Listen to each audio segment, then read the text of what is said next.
कुठल्याही घटनेला लक्ष्मण हाकेचं नाव, मला वाटतं ह्यांचं काहीतरी बिघडलंय. स्क्रू ढिला झालाय त्या अमोल मिटकरीचा, अक्षरशः स्क्रू ढिला झालाय. एका बाजूला म्हणतो याची लायकी नाही, दुसऱ्या बाजूला म्हणतो की उमेदवार. अरे उमेदवार, त्यामुळं कुछ तो दया दाल में काला है, गडबड आहे. त्या अजितदादाला अख्खी पिलावळ माझ्यावर सोडावी लागलेली आहे. म्हणजे तुम्ही 7 नोव्हेंबरला ज्यावेळी लोहामध्ये गेले होते त्यावेळी तुमच्यासोबत फुटलेला उमेदवार होता असा कुंटे यांनी दावा केला. फुटलेला उमेदवार म्हणजे काय? ज्यांनी अर्ज माघारी घेतला होता तो त्यानंतर अनेक कार्यक्रमामध्ये तुमच्या हे बघा, माझे 12-13 उमेदवार सोडले तर सगळ्या ठिकाणी मी महायुतीला जाहीर पाठिंबा दिला होता.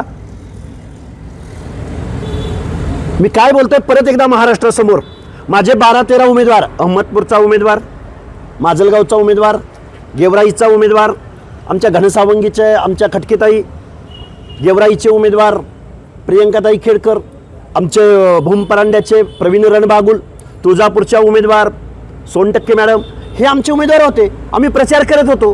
बाकीच्या ठिकाणी आम्ही महायुतीला पाठिंबाच दिलाय ना. आणि अमोल मिटकरी महायुतीला पाठिंबा दिला म्हणजे तुला अडचण झाली का? आम्ही देवेंद्र फडणवीस साहेबांना पाठिंबा दिला, महायुतीला पाठिंबा दिला, तू स्वागत करायला पाहिजे. तू विरोध करतोयस, तू नक्की विरोधात आहेस का महायुतीच्या बाजूला आहेस? तुझी नक्की अडचण काय?